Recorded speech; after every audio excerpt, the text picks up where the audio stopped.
Right. Well, hi, everybody.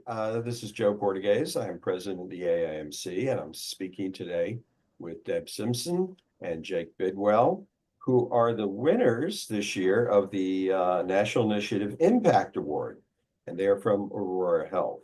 Little background about the award. This is the inaugural year, and it honors members whose prior National Initiative projects resulted in sustained impact in the following areas: individual or participant alignment, internal utilization, and external dissemination.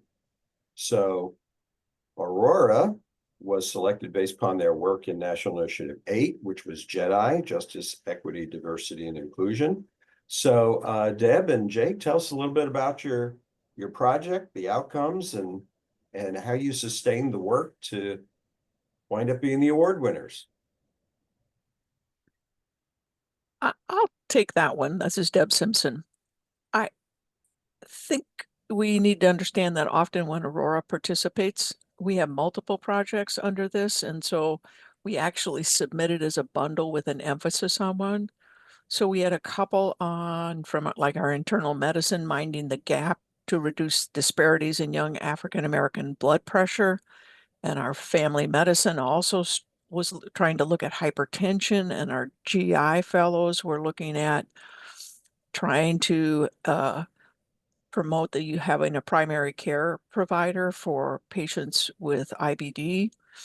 And our OBGYN folks did a fabulous job of making a safe space for and a more welcoming environment in their LGBTQ clinic, in their clinics for LGBTQ patients, including getting name changes and all kinds of things for the name of their clinic.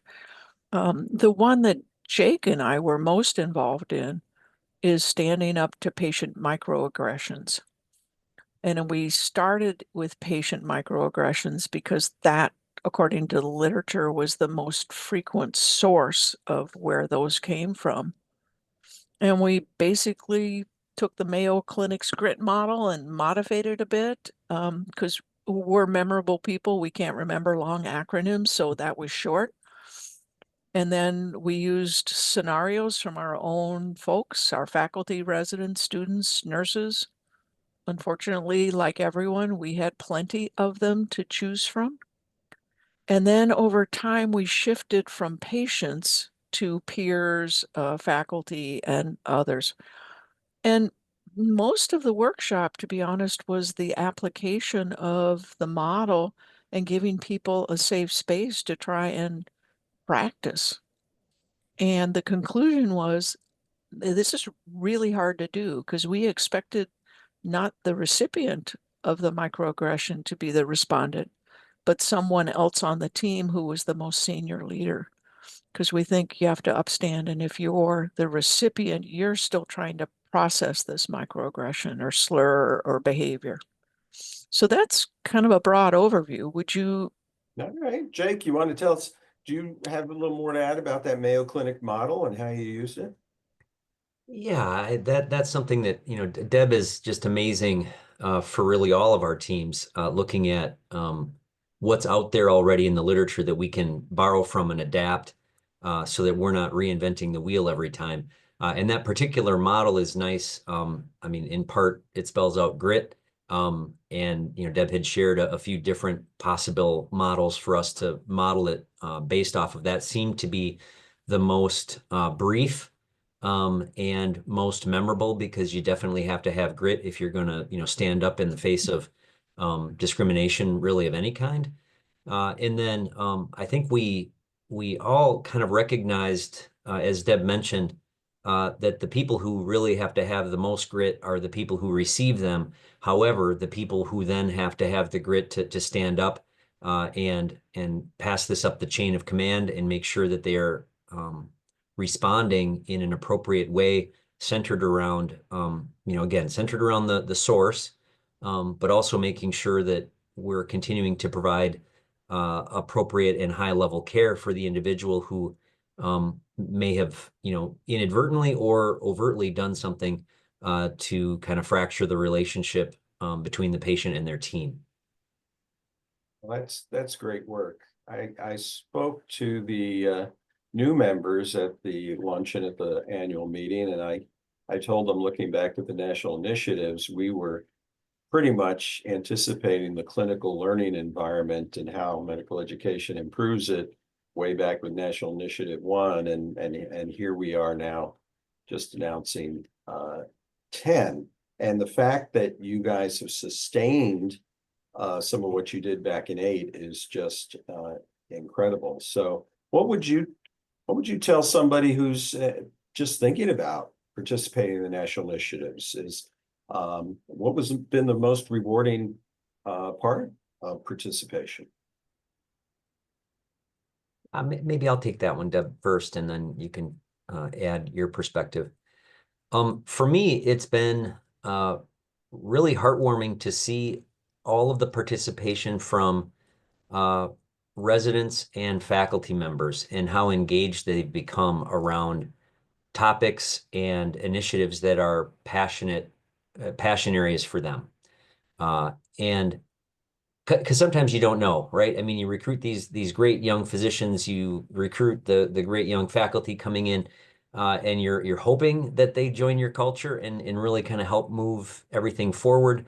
They interview very well, and you bring them on and you onboard them and you try to welcome them into our family here at Aurora. And you're not always sure where that goes after that. Sometimes they're out busy in practice and taking great care of patients. You see a lot of their numbers from an administrative standpoint, how productive they are, what great care they're providing. But sometimes you're not quite sure what kind of other messages that they're sending out there and what kind of culture they're continuing to move forward with in their own areas. And it's been just unbelievably heartwarming for me to see how far they've taken these projects in the various areas that they've taken them, really in all of our residency and fellowship programs in various ways. Deb, Yeah, we actually took Joe we took a look back at our last 5 national initiative participations. We had 22 unique projects with over 115 team members, not recipients, but people actively involved. And some of them are still going and have made a difference. That's really, as Jake said, the rewarding. And it going to be a record for the AIMC. I don't know. I'd have to look.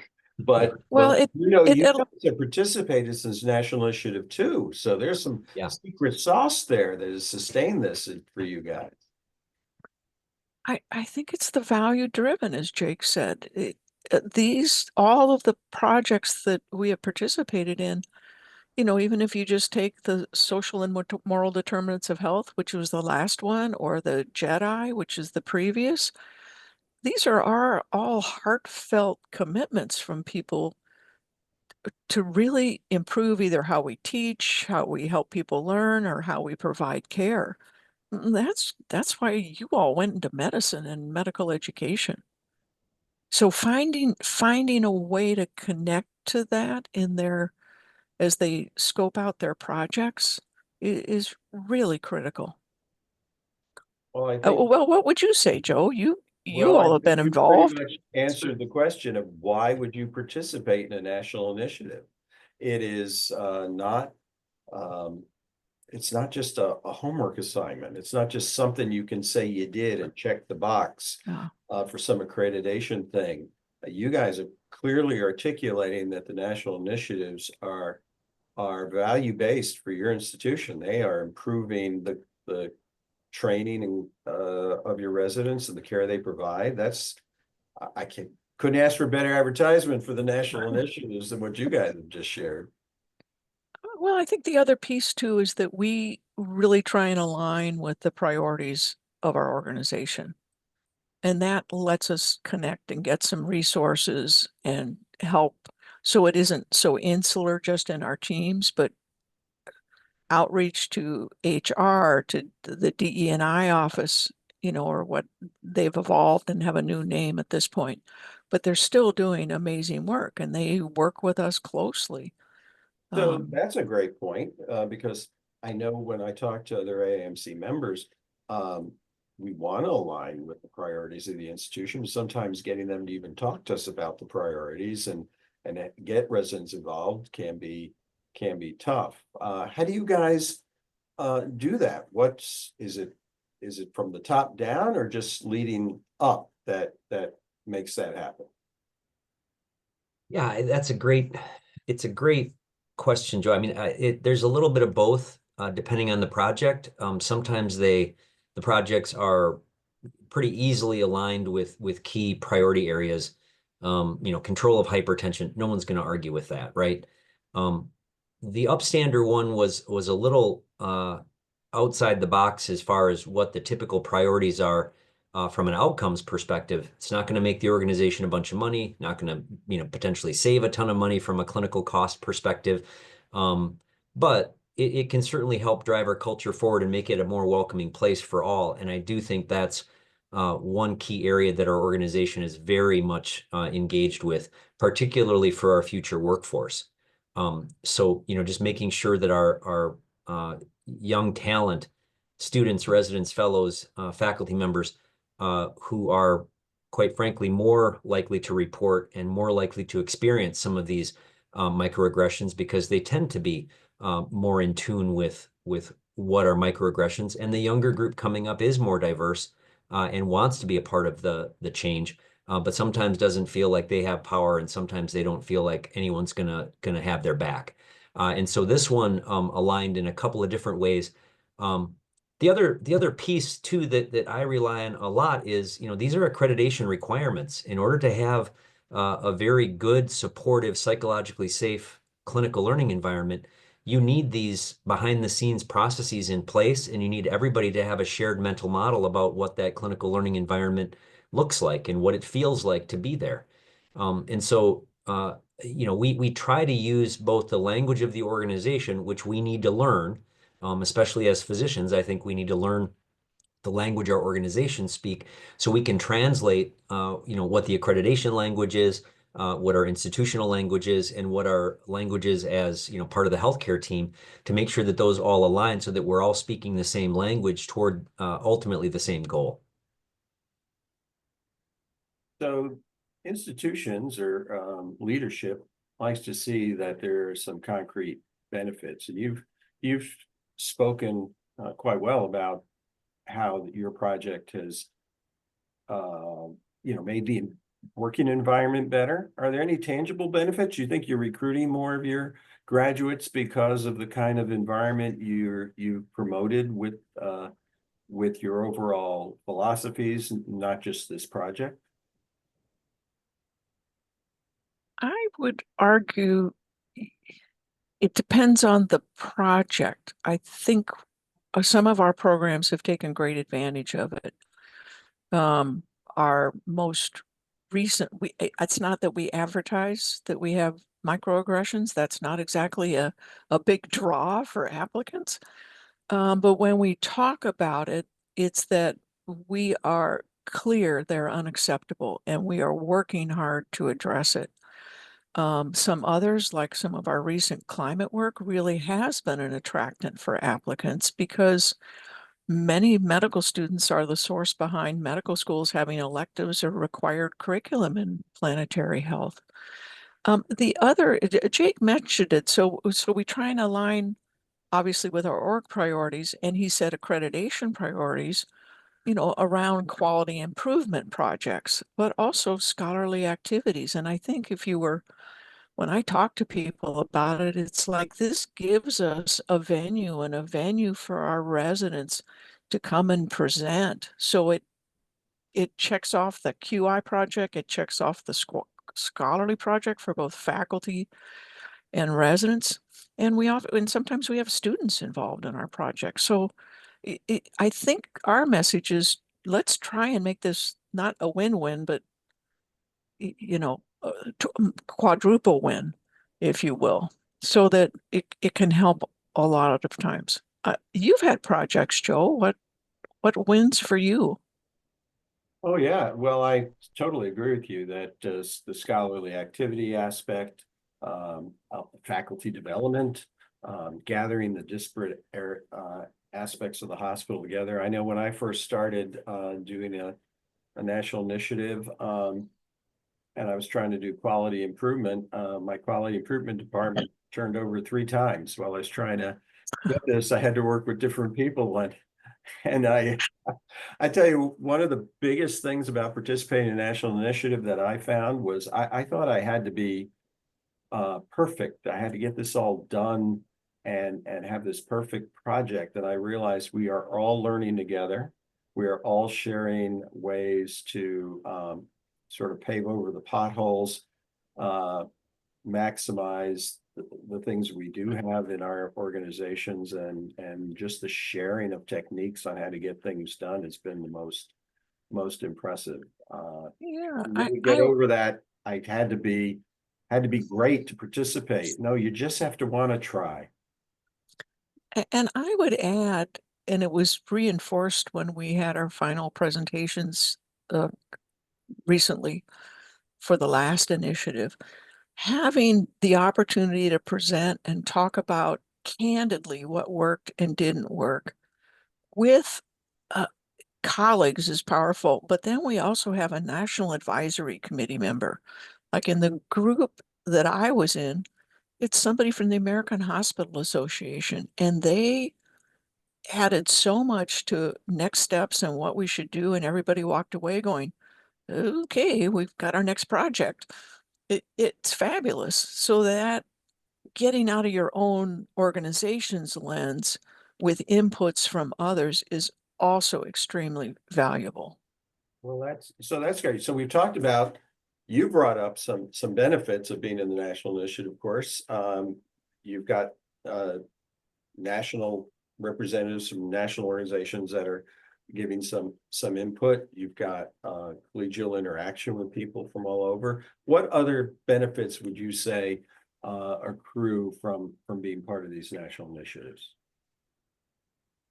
Yeah, boy, I'd say both externally and internally, it raises our reputation for, I could probably talk about Jake Bidwell's top 10 reasons for having graduate medical education in your institution that I feel like I'm sharing all the time, and being Go ahead.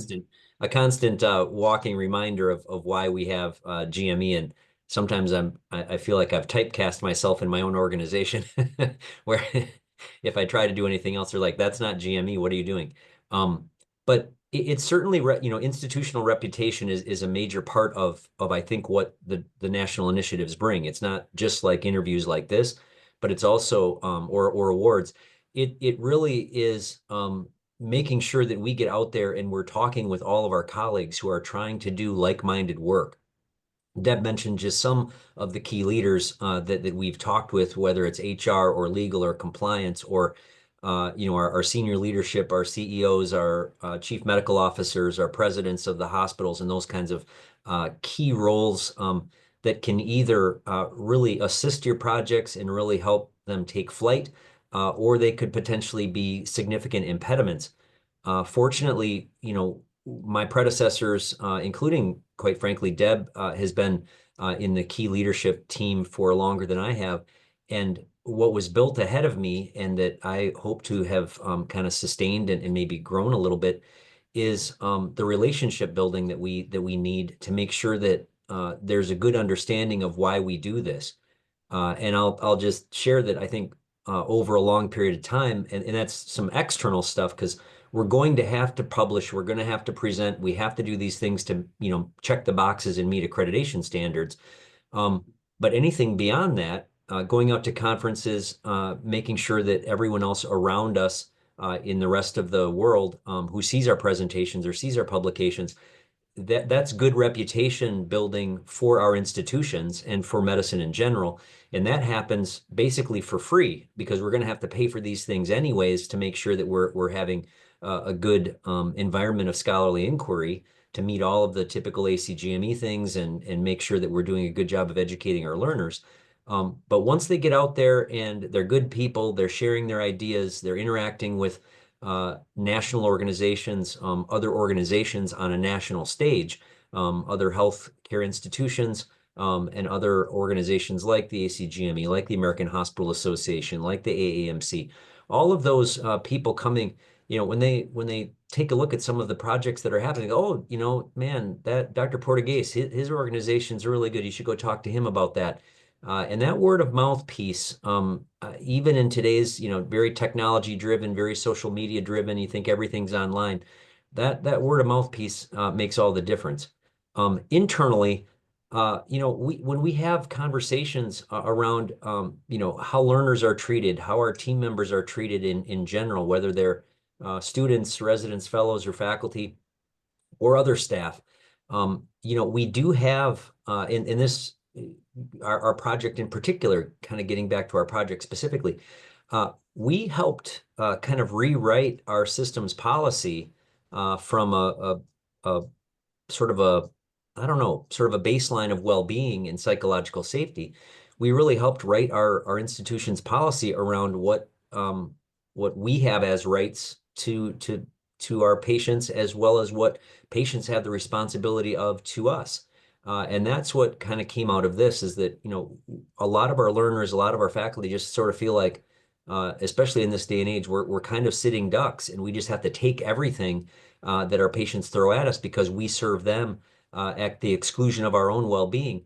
And so this really allowed us to, quite frankly, give permission to our team members that they can speak up when they're feeling abused and put on the outside of the relationship with the patient. And I think in a lot of ways, our conversations are, model that Deb and others really helped build here, along with our GME team, really gave language, gave a vocabulary and gave a language that our own team, from our compliance and legal team and civil rights team, was really able to use to make sure that our team members felt like we had each other's backs. And it wasn't something, it wasn't an environment where, we're going into battle, against our patients. It's really something where we're in partnership with them.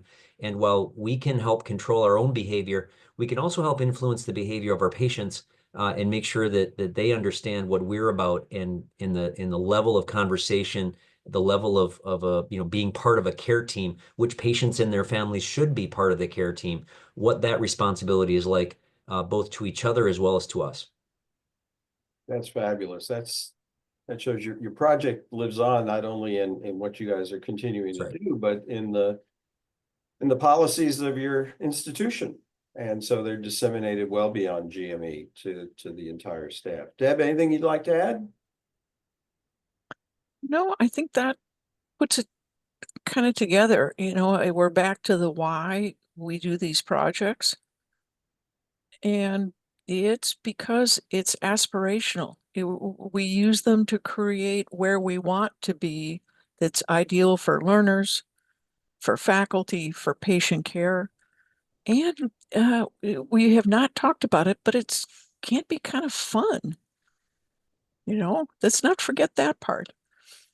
And it's rewarding. So Absolutely. That's good to remember. It's aspirational, but you guys are inspirational. And thanks for sharing all your thoughts about your award-winning project today. What a pro. Very much appreciated.